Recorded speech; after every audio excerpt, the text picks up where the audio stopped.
Quantos puderam ou pode sentir a presença de Deus nesse lugar? É tão gostoso a gente estar na presença de Deus, que a gente tem vontade, né, pastor? Já estamos sentindo falta até daquela vigília que começava aqui, era meia-noite, né? Meia-noite, né?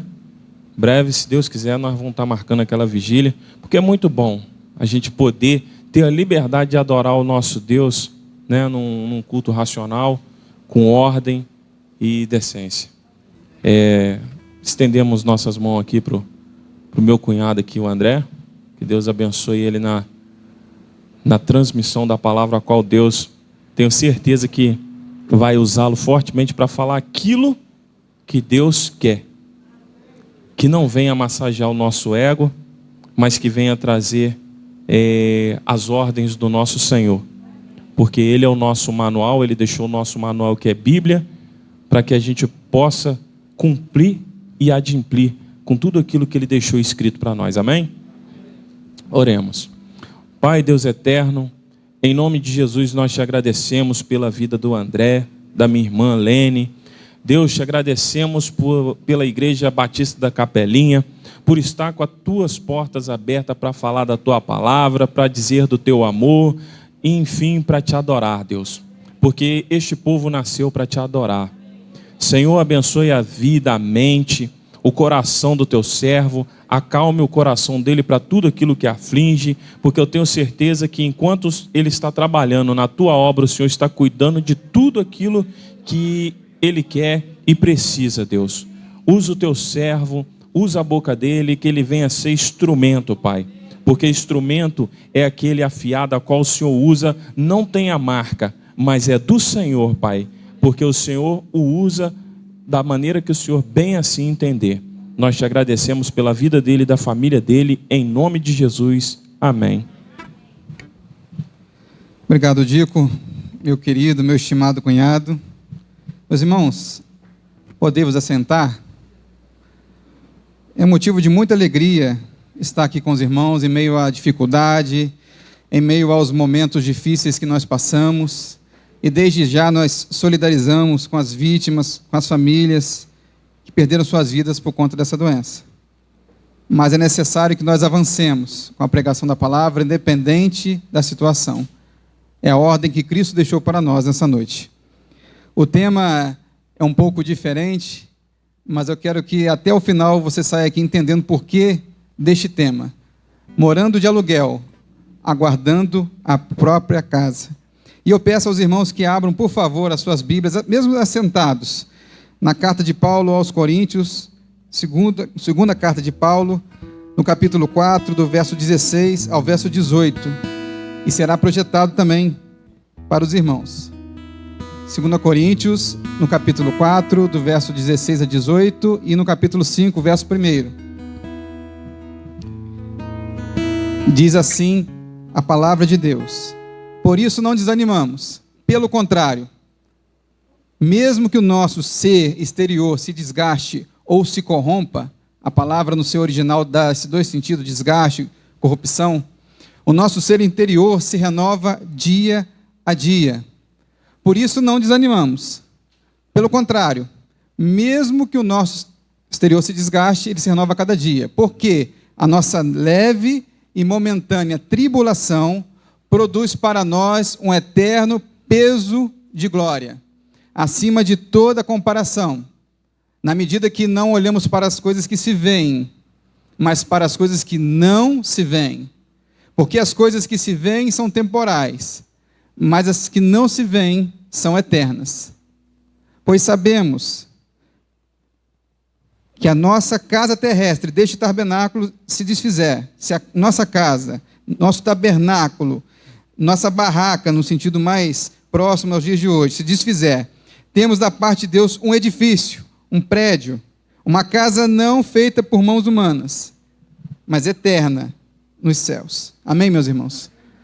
Nós queremos falar nessa noite sobre esse assunto que é tão importante e é tão útil para nós. Mas antes, deixe-me contar uma breve história de um pastor que morava no interior dos Estados Unidos. Durante 30, 40 anos ele pregava o evangelho. Ele era pastor da mesma igreja local. Ele sempre pregando este evangelho, mas as pessoas que eram sempre as mesmas, não tinha muita rotatividade de membresia na igreja, e as pessoas começaram a ficar cansadas, começaram a ficar meio desleixadas em relação à palavra de Deus.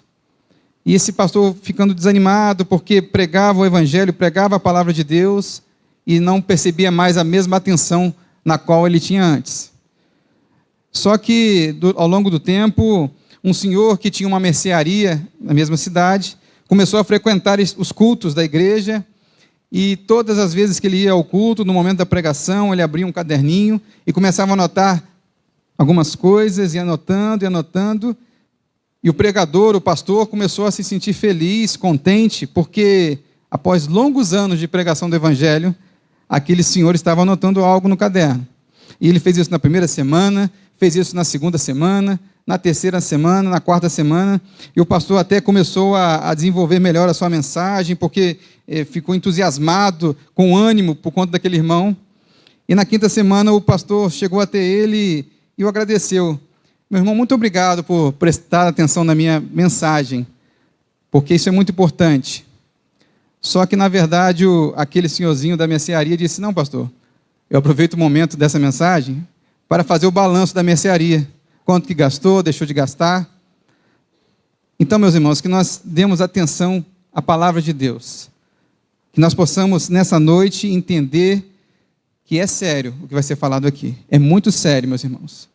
Eu mesmo não gostaria de falar coisas que eu falaria essa noite, por conta da responsabilidade.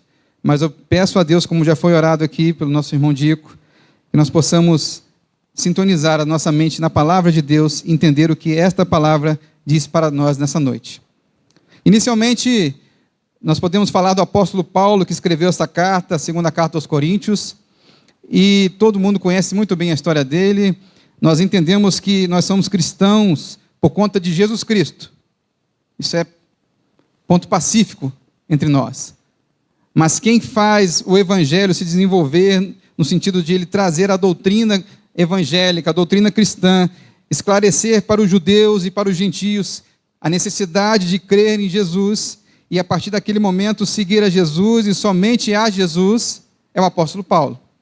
Ele, em diversos momentos da sua caminhada, ele entra em conflito com o apóstolo Pedro, entra em conflito com o apóstolo Tiago em Jerusalém, mas para mostrar, e no ano 50 depois de Cristo, existe até o primeiro concílio de Jerusalém, que começa a nortear, a mostrar para os cristãos qual era o verdadeiro caminho a seguir após a vinda de Jesus Cristo.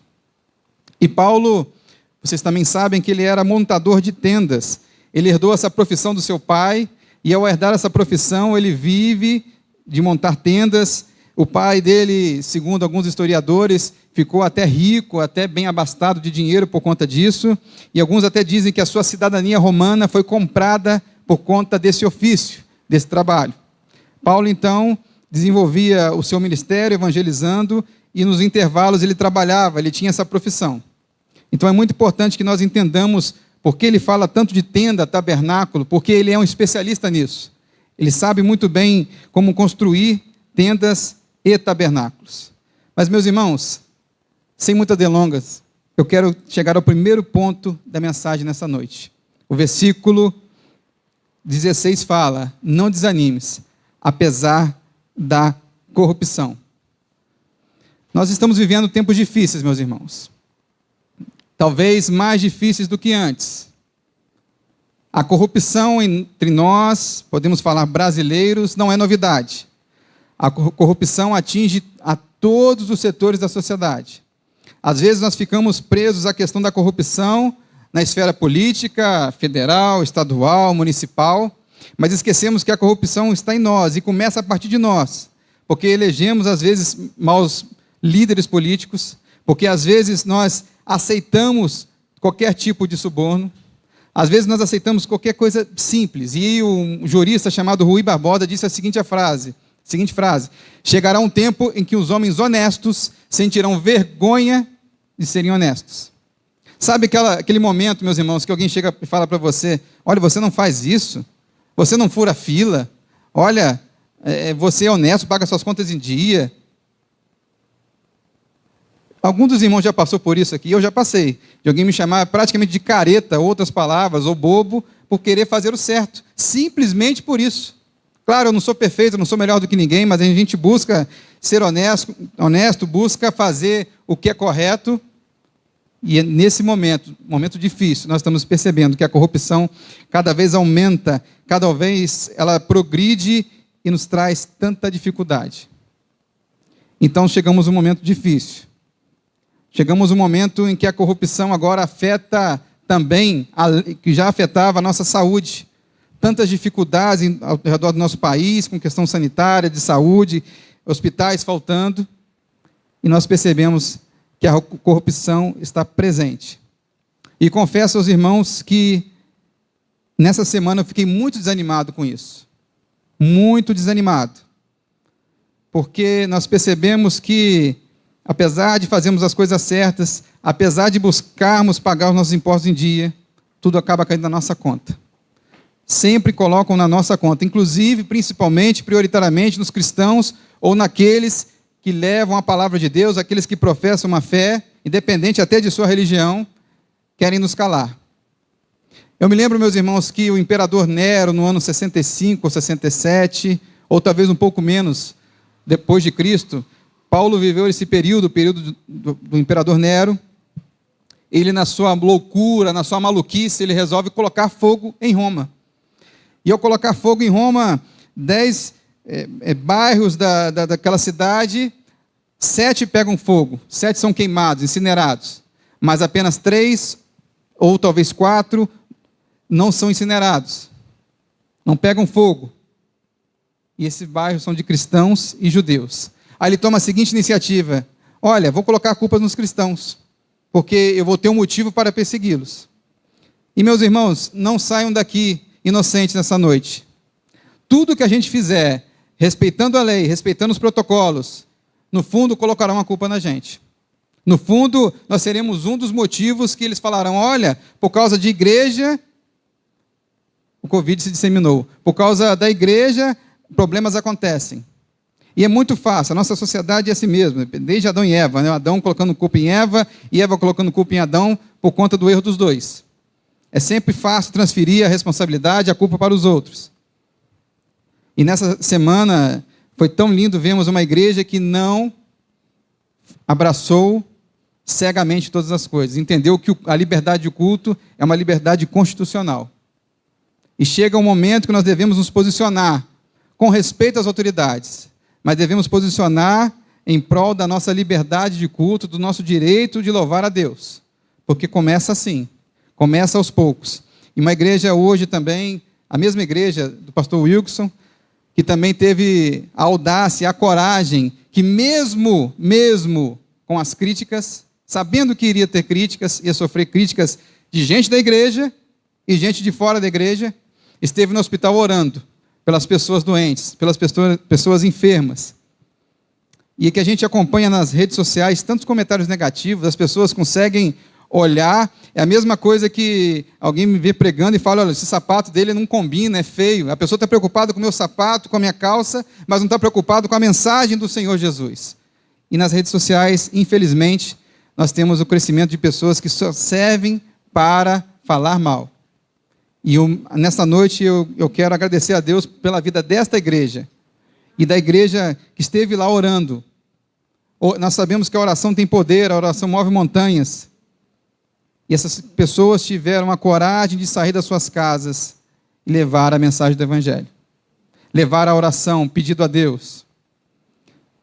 Eu sei, meus irmãos, que nós devemos seguir os protocolos. Ninguém está dizendo aqui que a partir de hoje você deve negar tudo. Nós sabemos que temos uma pandemia, nós sabemos que temos doença, nós sabemos que tem gente que está morrendo, e nós sabemos que, como cristãos, devemos seguir os protocolos de segurança. Álcool em gel, máscara.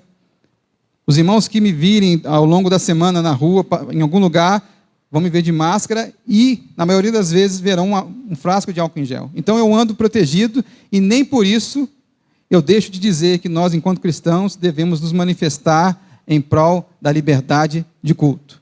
E colocarão sempre culpa em nós. Dirão que nós não temos respeito à ciência, que não temos respeito às pessoas. como colocaram há mais de 2000 anos atrás. E eu quero, para exemplificar essa frase, um pastor chamado Martin Niemöller, ou Niemöller, um alemão de origem luterana, que ele disse a seguinte frase: quando os nazistas vieram buscar os comunistas ou socialistas, eu fiquei em silêncio, porque eu não era comunista. Quando eles prenderam os sociais-democratas, outro grupo, eu fiquei em silêncio, eu não era social-democrata. Quando eles vieram buscar os sindicalistas, eu não disse nada, eu não era um sindicalista. Quando eles buscaram os judeus, eu fiquei em silêncio, eu não era judeu. Quando eles me vieram buscar, já não havia mais ninguém que pudesse protestar. Essa é a frase dele. E, meus irmãos, para você entender o pano de fundo, você pode até achar que eu estou sendo um pouco exagerado, que eu sou aquele teórico da conspiração, que vejo a maldade em tudo. Não é isso. Só estou dizendo para a igreja se posicionar enquanto instituição religiosa e defender os pilares da fé. Esse pastor viveu na Segunda Guerra Mundial, e vocês sabem da história de Adolf Hitler, um homem que cativou os alemães através da sua oratória, do seu discurso, a matarem milhões de judeus em prol de uma raça ariana. E você verá na internet uma foto desse mesmo Adolf Hitler entrando numa igreja. Ele não fechou a igreja, não, pelo contrário. Ele assumiu a liderança da igreja e a igreja começou a colocá-lo num patamar especial. É um grande problema da maioria das igrejas, quando nós colocamos um homem num patamar especial, diferenciado de todos. Esquecemos que o único homem que devemos prestar a nossa adoração é a pessoa de Jesus Cristo. Mais ninguém deve ser adorado, eu não devo ser adorado, não devo ser bajulado, eu tenho que seguir a Jesus. E o máximo que eu posso fazer com as minhas dificuldades é seguir a Jesus e tentar ser um espelho de Cristo. Com os meus pecados, com os meus problemas, tentar mostrar a luz da pessoa de Cristo. E os luteranos e outras denominações começaram a se curvar a Hitler e começaram a ficar envolvidos com o tal do Führer, que é o líder, e deixaram a igreja se contaminar, alterando a sua teologia, alterando a sua doutrina, por conta de um homem. E esse pastor, ao perceber esse movimento, junto com Calbart e outros pastores de denominações diferentes, criaram a chamada Igreja Confessante. O que era a Igreja Confessante? Era uma igreja que não aceitava que Hitler fosse o seu líder. Eles disseram, não há outro líder senão a pessoa de Jesus. Você vai perceber na declaração de Barmen, o primeiro item é este: Jesus Cristo, como é nos atestado na Sagrada Escritura, é a única palavra de Deus em que devemos ouvir, e quem devemos confiar, e a quem devemos obedecer na vida e na morte. Não há outro nome que seja dado no céu, a não ser o nome do Senhor Jesus. E eu quero que nessa noite você saia daqui confiando em Jesus. Não confie nas autoridades do mundo, nos governos, não confie, seja ela qual for. Não estou aqui partidarizando A ou B, prefeito, governador, presidente, nada disso. Eu não quero politizar o púlpito, mas eu quero que você deposite a sua confiança somente no Senhor Jesus, porque Ele é a única pessoa que pode te dar vida de verdade, vida eterna, é o Senhor Jesus. E mesmo se por um acaso, no momento da sua vida, o seu exterior se corrompa, mesmo que em algum momento da sua vida você peque, e isso vai acontecer, não deixe que o seu interior se corrompa. Não deixe que a sua mente se corrompa por conta disso. Confie só em Jesus, confie na pessoa de Cristo. O versículo 17 diz que porque a nossa leve e momentânea tribulação produz para nós um eterno peso de glória, acima de toda comparação. Um peso de glória acima de toda comparação. Eu confesso, meus irmãos, que eu li esse texto, eu reli, e eu não tinha entendido nada até um certo momento, até pesquisar o que significava peso, porque para nós a palavra peso dá uma ideia de carga, ninguém gosta de carregar peso, a verdade é essa. Eu lembro até de uma frase que se dizia que quem carrega peso é guindaste, sejamos honestos, mas o peso aqui dá a Paulo uma ideia, para quem tem mais de 32 anos aqui, quem tem mais de 32 anos aqui?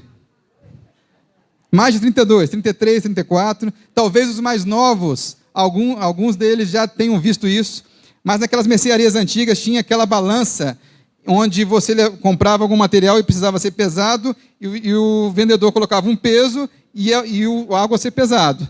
E nesse momento ele ia comparando a balança uma com a outra. Então Paulo está dizendo isso, que essa balança não tem como você colocar peso nenhum para medir, porque o peso da glória de Deus é muito superior à sua tribulação, à sua dificuldade, o seu problema. O problema existe, a dificuldade existe, nós não devemos aqui negar isso. Mas também nós temos que crer num Deus que tudo pode, que é o Deus Todo-Poderoso, que há de nos guardar, que há de nos proteger. Meus irmãos, nós às vezes somos crentes mimados. A palavra é essa, mimados, é uma palavra moderna, mas define bem. O tal do chamado mimimi, aquele momento que você reclama de tudo, reclama por conta do sol, reclama por conta da chuva, reclama porque está com o carro usado, com a moto usada, compra o carro novo, reclama do carro novo também. Mas eu queria só exemplificar o peso da glória através desse homem que está aí, chamado Adoniram Judson. Esse homem nasceu no século XVIII, nos Estados Unidos, no ano de 1788, e viveu na igreja. Durante algum tempo ele se desviou da igreja e até se declarou ateu. Mas num determinado momento ele volta para Jesus, ele se reconcilia com Deus e vai para um seminário estudar teologia e é ordenado pastor e se casa com uma mulher chamada Anne. E ele sente no seu coração um chamado missionário, o chamado de levar a palavra de Deus a outros povos, senão diferentemente dos norte-americanos. E ele vai para a Inglaterra encontrar-se com William Carey Taylor, que muitos batistas conhecem, que é o precursor das missões na Índia. É um homem que lutou na Inglaterra e falou: nós precisamos evangelizar, precisamos sair da nossa zona de conforto e falar da palavra de Deus. E ao se encontrar com ele que era de origem congregacional se torna batista, e ele vai para a Índia, não consegue se estabelecer na Índia, e vai para um país chamado Birmânia, hoje conhecido como Mianmar. E ao chegar naquele país, ele enfrenta dificuldades, o que seria natural. Um país que nunca tinha ouvido falar da mensagem do Evangelho. Ninguém ali havia ouvido o nome de Jesus, não conhecia a pessoa de Jesus e a sua obra. Então, ele com a sua esposa começa a pregar o Evangelho, e naturalmente ele é preso por pregar este Evangelho, acusado de ser espião. Uma palavra que é muito comum, né? Os governos falam que aqueles missionários são chamados de espiões porque estão trabalhando para o seu governo de origem, e não era o caso absolutamente de Adoniram Judson. E ao pregar o Evangelho, ele fica preso por 2 anos, sendo que ele fica preso de um modo tão especial, tão confortável, que a esposa dele consegue levar escondido um travesseiro para ele só repousar a cabeça, porque a perna dele ficava amarrada para cima e sofria todo tipo de tortura. Mas esse homem, mesmo assim, não desistiu de levar a palavra do Senhor. Ele entendeu que era necessário que os birmaneses, hoje o povo de Mianmar, ouvissem a mensagem no Evangelho. E após 2 anos, ele é solto. E contra todas as expectativas positivas de hoje, contra esse evangelho progressista, progressivo, de achar que tudo tem que dar certo na sua vida, nada pode dar errado, por conta de uma doença, a sua esposa e o seu filho falecem naquele lugar. Seria talvez um motivo totalmente compreensível, natural, dele largar a missão e voltar para os Estados Unidos. Eu compreenderia se ele me dissesse que ele voltou por conta disso. Eu entenderia a sua situação. Mas ele não desiste, e ele continua pregando o Evangelho. E ele traduz a Bíblia Sagrada, o Evangelho de Mateus, para a língua local, o idioma local. Interessante que chega um ponto que as autoridades já não conseguem mais fazer nada com ele, o convidam, por conta da sua erudição, para ser tradutor da língua inglesa para a língua local, e ele não aceita um salário alto, um alto cargo, que ele diz: não, eu quero ficar nas ruas pregando o Evangelho de Cristo. Veja a audácia, veja a coragem deste homem. E ele, durante cerca de 6 anos, uma alma só se converte. Às vezes as pessoas ficam esperando resultados. Não, nós queremos resultados imediatos. Nós queremos que as coisas fluam de forma absurda, sobrenatural, e que tem que dar resultado. E muitas das vezes fazem um trabalho no local e não dá resultado com 6 meses. Olha, não está dando resultado, ou talvez não está dando lucro, né? A verdade é essa. A pessoa está procurando lucro e não o resultado de almas convertidas. E cerca de 4 anos depois, ele tem 18 membros. ele já consegue um grande número de 18 membros. Que para nós, no Brasil, parece pífio, parece sem sentido, vago, 18 membros apenas, com cerca de 10 anos de ministério. Um pastor aqui no Brasil, com 18 membros, com 10 anos numa igreja, ia ser considerado um pastor fracassado, um pastor medíocre, um pastor que não consegue trazer almas para a igreja. Iam perguntar assim, será que esse pastor tem alguma coisa errada nesse pastor, porque ele não traz uma alma para Cristo? Mas esse homem prossegue, e prossegue levando a mensagem do Evangelho durante 30 anos. E a igreja vai crescendo aos poucos, mas vai crescendo, vai florescendo. Tanto que ele diz, eu não deixarei a Birmânia até a mensagem da cruz plantada aqui fique para sempre. E aqui nós vemos o resultado, nos dias de hoje, da Aliança Batista Mundial, que diz que lá tem 1,7 milhões de pessoas que se declaram batistas, fora as outras que são evangélicas, que foram influenciadas por conta deste trabalho missionário. Aí você vira e fala, esse pastor é um fracassado, esse pastor não é digno de nenhuma honra, esse pastor não merece nada, porque 18 pessoas, 15 pessoas, 20 pessoas em anos de pregação. Alguns contam uma história que ele deixou o Novo Testamento numa gaveta e uma pessoa, 10 anos depois, leu aquela mensagem e entendeu através daquela leitura simples do Evangelho. Ninguém pregou para aquela pessoa, não. Ninguém ficou explicando, olha, Jesus morreu numa cruz, e pelo amor de Deus, vem aqui, você precisa de Jesus, pelo amor de Deus. Ninguém fez isso com ele, não. A mensagem no Evangelho transformou a vida daquela pessoa, daquele birmanês. E ele foi um canal de bênçãos. Então perceba que talvez o nosso trabalho aqui pareça tão simples, talvez o nosso trabalho aqui, ao longo dos meses, olha, não está tendo um crescimento exponencial da forma que a gente queria, mas Deus é dono de tudo, Ele é soberano. E Ele, no momento dele, fará a boa obra em nós.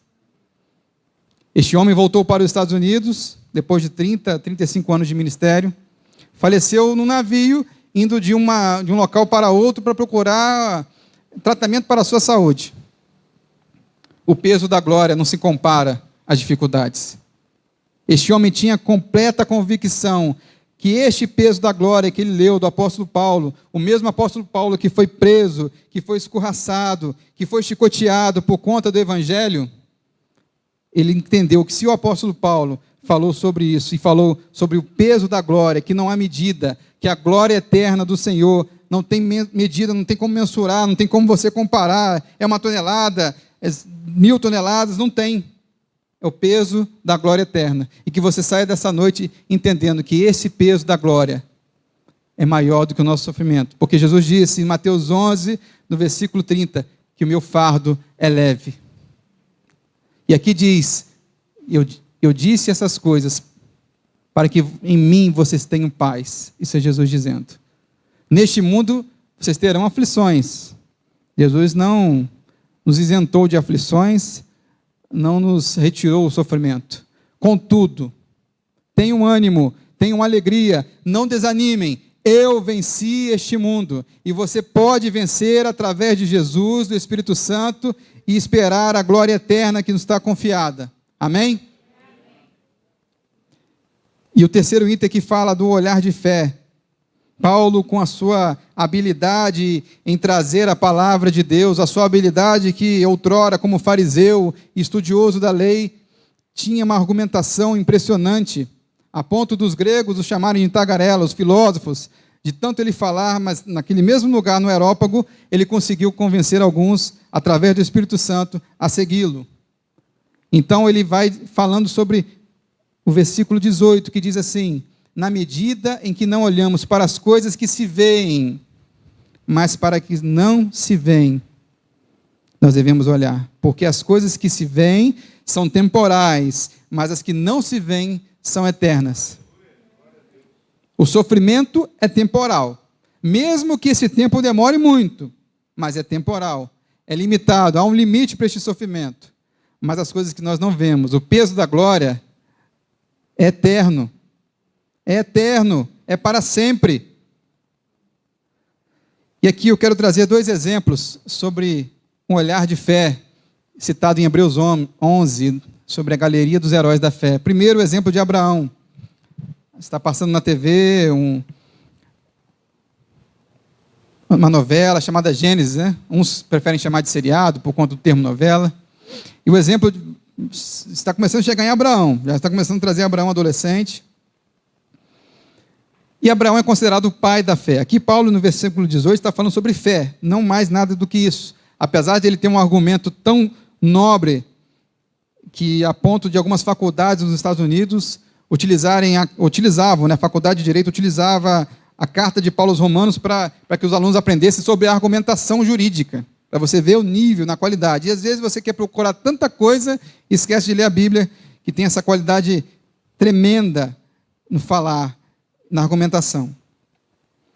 Então, Abraão, ele pela fé, é o pai da fé, ele sai sob a orientação de Deus, da sua parentela, da sua família, e faz uma peregrinação no deserto.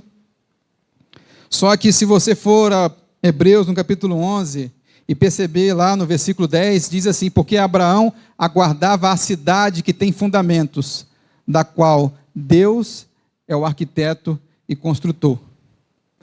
Abraão andava em tendas, da mesma forma que Paulo construía tendas, Abraão vivia como nômade, de cidade em cidade, construindo tendas. Mas interessante que na galeria dos heróis da fé, ele não é lembrado pelo fato de oferecer Isaac como sacrifício, e Deus proveu uma ovelha, é um ato de grande fé, porque não é simples um pai, uma mãe, quem é pai, mãe sabe, colocar o seu filho num local e falar assim: olha, eu vou pôr uma faca sobre essa criança e vou oferecer ao Senhor. E mesmo sendo Deus que está falando, não é fácil.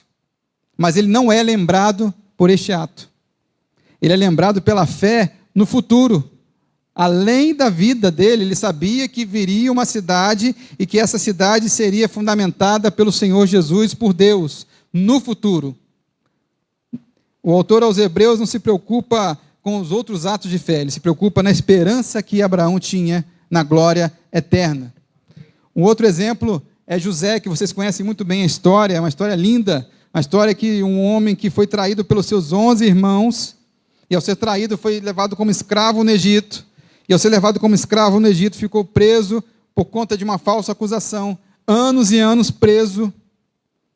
E da mesma forma que nós vimos o exemplo de Adoniram Judson, poderíamos dizer assim: olha, já era muito tempo para José largar esse tal Deus que ele falava lá e viver a vidinha dele, seguir o que o coração dele mandasse, né? Que a ordem do mundo é essa: siga o seu coração, independente que seu coração seja enganoso, seja pecaminoso, mas segue seu coração, vale o que está na sua mente.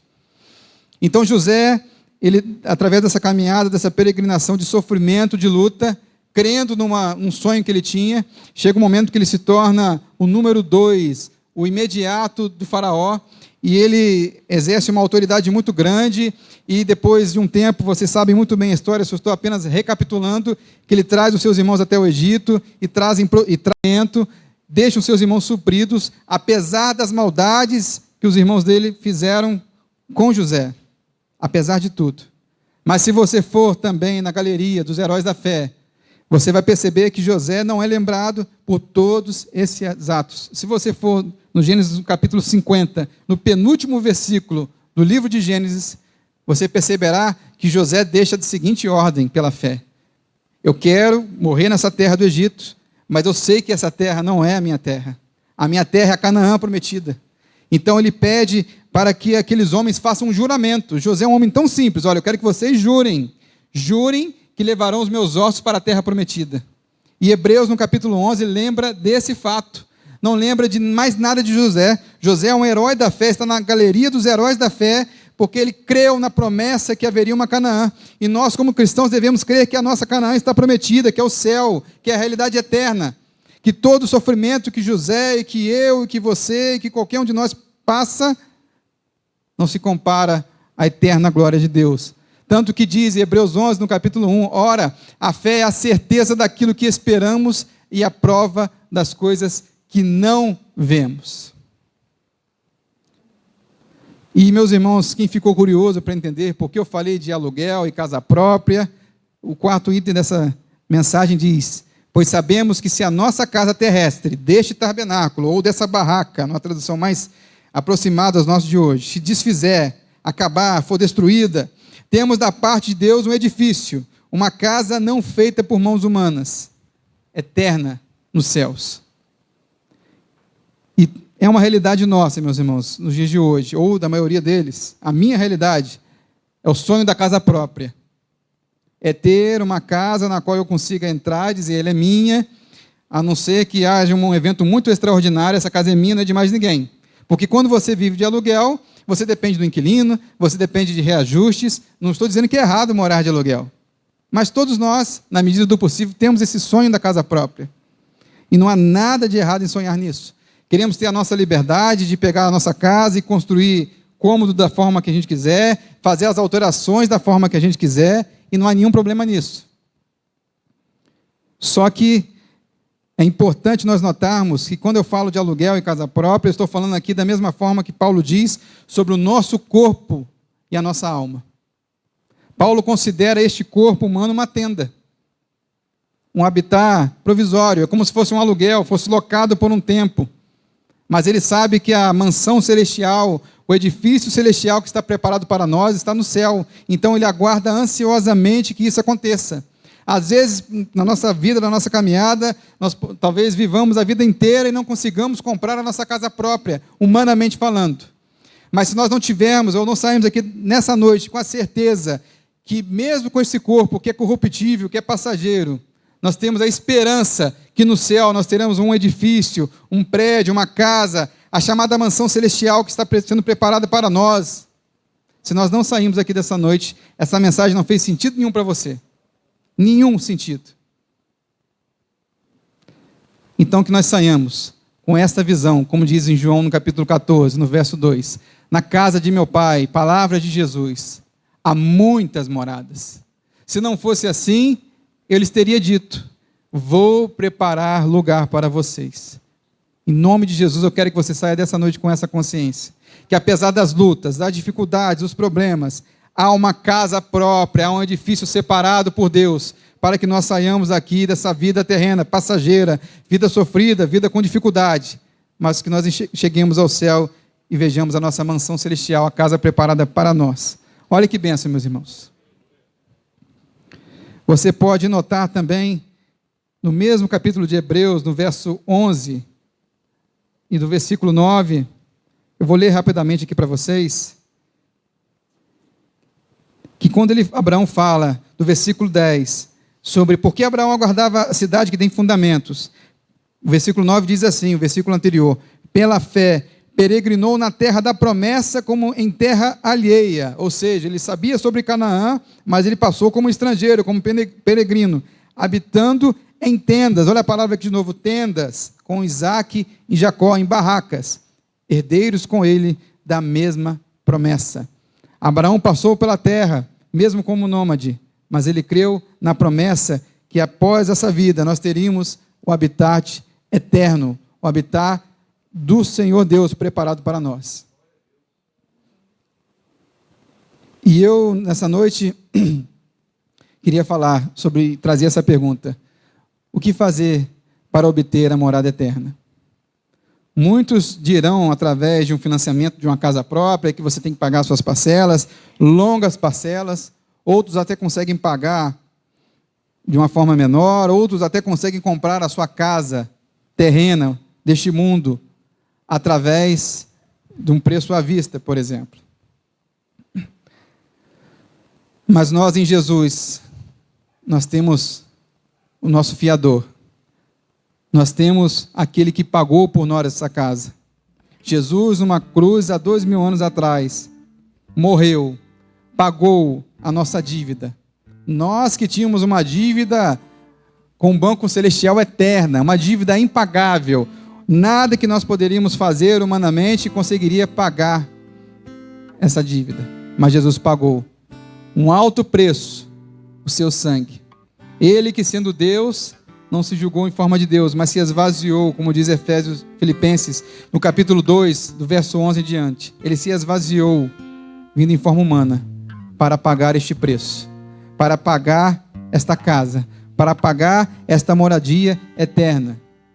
Tem gente que, às vezes, tem uma ideia errada, que a nossa vida nós vamos conquistar o céu através de tijolinhos. Você vai colocando um tijolinho aqui, após tijolinho, através da caridade e das boas obras. Eu não estou dizendo aqui que a caridade ou as boas obras são más, são ruins. Não estou dizendo isso. Nós, enquanto cristãos, devemos praticar sempre as boas obras.